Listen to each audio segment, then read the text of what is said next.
Warning: this podcast discusses paranormal activity and other topics some might find disturbing. Listener discretion is advised.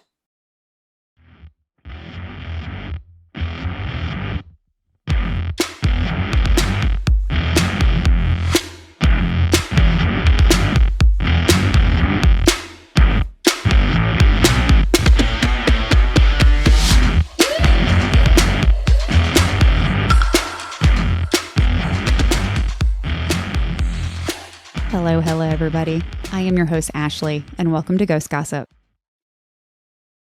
I am so glad you're here.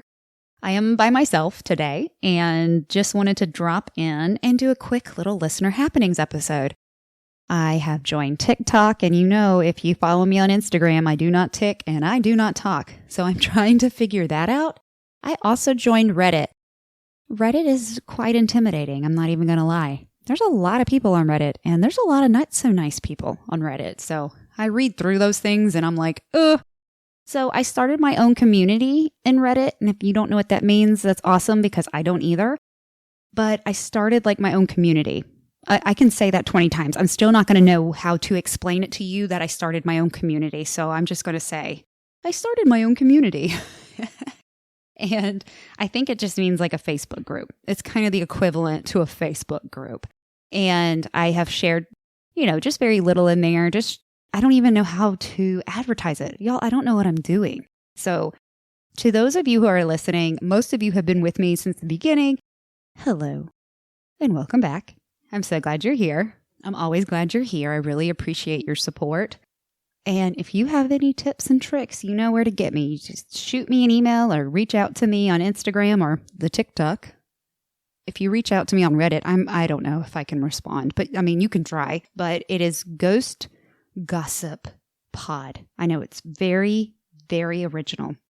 So go find me. Before we even get into this listener happenings, I would love if you followed the show, subscribe, do whatever you do. Just follow my Instagram, Ghost Gossip Podcast, and my TikTok, Ghost Gossip Pod. It's still new, okay? It is still new. It's nothing outrageous. I'm still learning. But I will say I have been very resistant to being on TikTok for many years. And now that I am on it, making videos is much easier. But I'm still not sold on it. I'm old, okay? I'm old. I'll be 40 this year. I am. But anyway, so today I'm going to just update you on the house before we get started. The house has been fairly quiet. We did have an instance where all the animals, one at a time, it was very strange. My husband was in the room with me.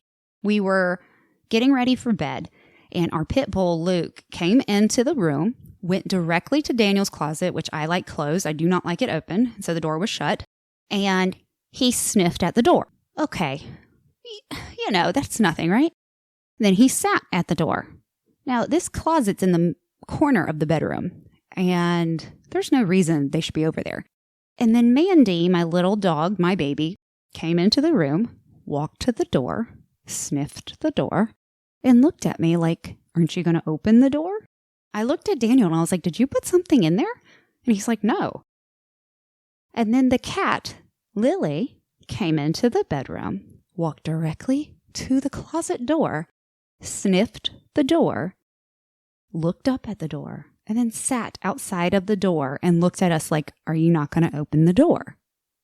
And I'm like, why are they all going to the door? That was wild.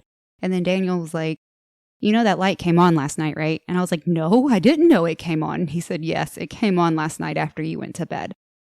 And I was like, well, okay then. We don't really know what's in there other than his clothes and his homemade shelves. But I have a theory. And I know it sounds crazy, but it usually will only come on. I'm not going to say only because it has come on in the room when I'm by myself before, but it comes on more when Daniel's in the room. And the door stays shut because, again, I don't like the closet.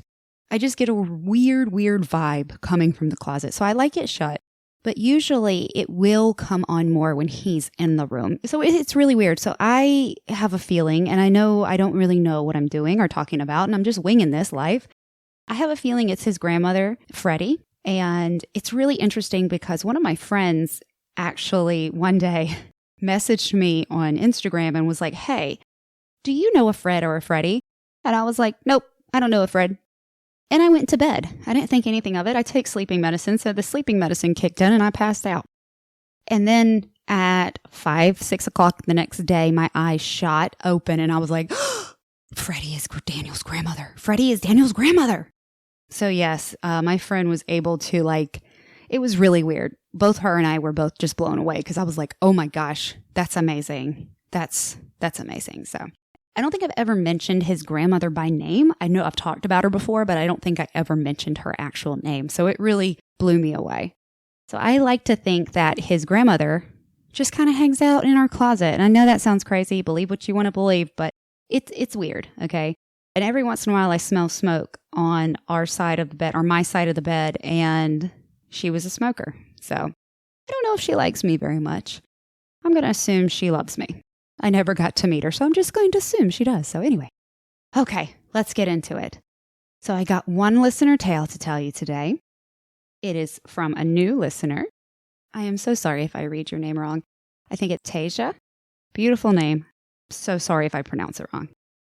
It says, my first story is my mom's. When I was 12 years old, my dad passed away. I did not know him very well because my parents divorced when I was 3. He was an alcoholic and very abusive to my mom. Anyway, my mom's story goes like this. She was at Publix one afternoon. She said she was in the store and my dad's favorite song, Dog and Butterfly, by Heart, came over the speaker.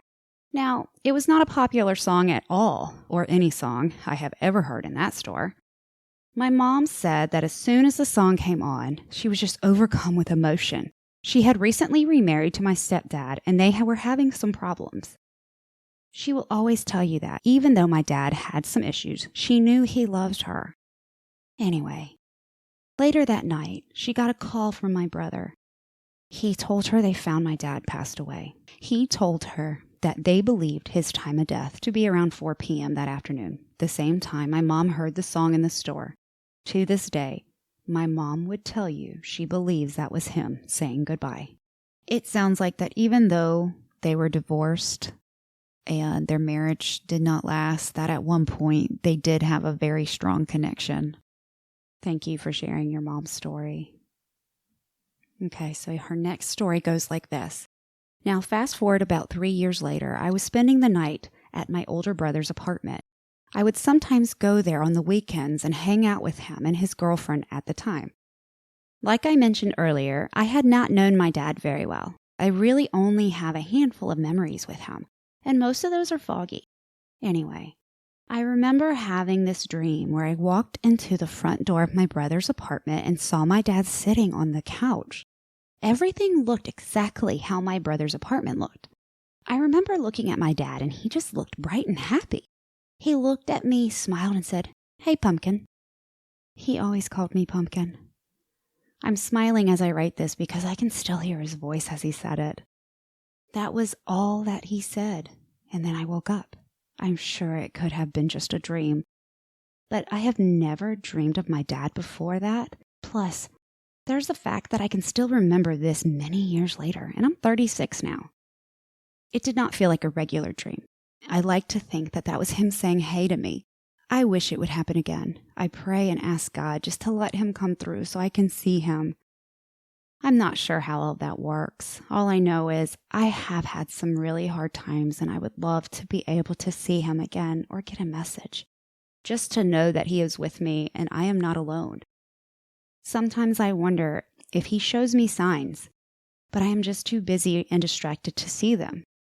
Or maybe I just overlook them as coincidences. That is why I ask, more like beg, to my dad, or my older brother who passed away a couple years ago, or my grandma or anyone just to show me something, but yet nothing. So she has one more experience, but I'm going to talk about this one before I move on. Her and I had a conversation about lucid dreams, and I truly believe that our loved ones communicate to us through dreams. Now, again, you might think I am crazy, but join the club. You're not the only one. I'll tell you I'm crazy. It's okay. I'm good with it. I accept who I am. But anyway, I truly believe that when you dream, you're in another state. And I believe it's easier. You're vulnerable at that time. Your defenses are down. Your guard is down. So I believe at that point, it is easier to communicate through something like dreams. And if you believe in that, then you might understand what I'm saying. And if you don't, you think this is all crap, that's fine too. But I have had some really crazy lucid dreams with family members, and they were amazing and spot on. And everything still to this day is more like a memory than a dream, because dreams fade away, but the memories last. And that lucid dream that I had and what you had and what so many people have had that I've talked to, those are not just dreams. It's almost like we lived them, we experienced them, we felt them, we heard them. It's not just a dream. So I do believe that your father did reach out to you, and he did say, "Hey, pumpkin," and he was connecting with you. And as far as the signs from loved ones, keep your eyes open. If you start seeing the same thing over and over and over, and it stands out to you, just make a note of it. I have a whole note on my phone about experiences and dimes that I find, and I just kind of keep up with that like a journal.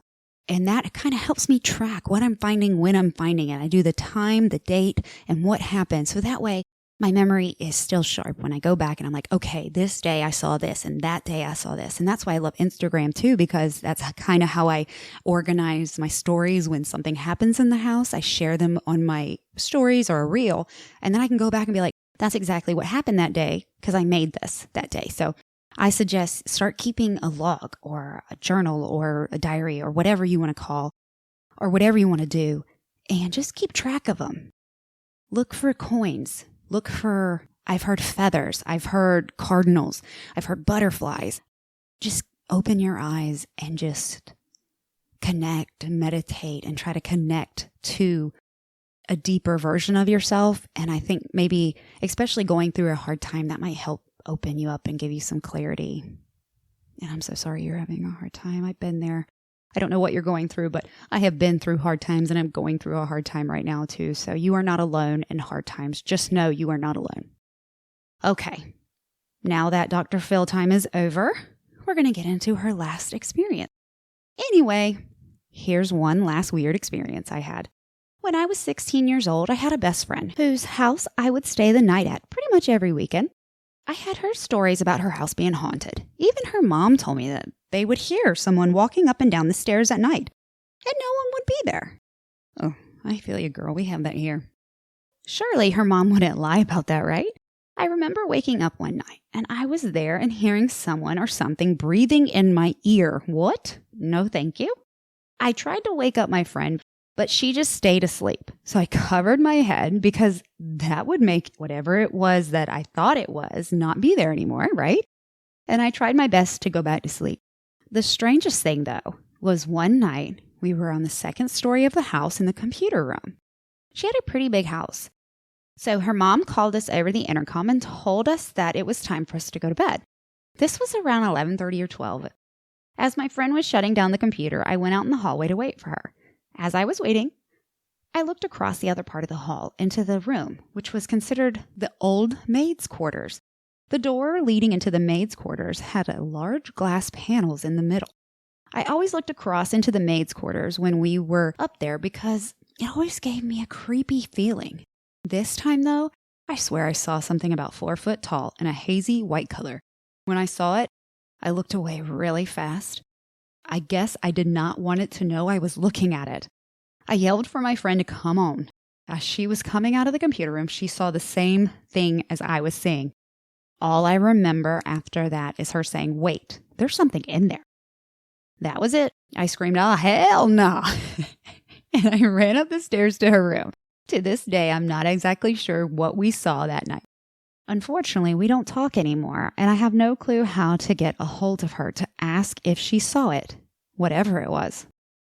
Looking back, I wish I would have looked a little longer to see what the heck it was. I was just too scared at the time and did not want to know. Those are my stories. I wish I had more. Thank you so much for sharing those with me. I loved reading them and communicating with you. And I really do appreciate you sharing those with me because I know sometimes it can be intimidating to talk about. But trust me when I say this is a safe environment. I do not judge people. I have had so many crazy things happen to me with spirits and paranormal and unexplainable things that There is really no explaining it. And I feel so crazy at times. And when I talk to people, I find comfort in it. And because people more than likely have had those experiences too, maybe not just like mine, but similar, and they haven't talked about it either. And so they find some peace in me talking about it. So just thank you and know that you're not alone. And these stories really resonate with others. But I really do appreciate you sharing everything with me. And I cannot wait to hear more. If anything else happens, you just let me know. All right, guys. Well, that is the Listener Happenings episode for today. If you have any ghost gossip yourself, please send it to me. ghostgossip247@gmail.com. You can reach out to me on Instagram, TikTok, or Reddit because I'm a Reddit girl now. So you just reach out to me, rate and follow the show, and I love you, mean it so much. I am going on vacation, so I'll be out of pocket for a little while, but I will be back in the end of March. Anyway, until then, they'll see you later.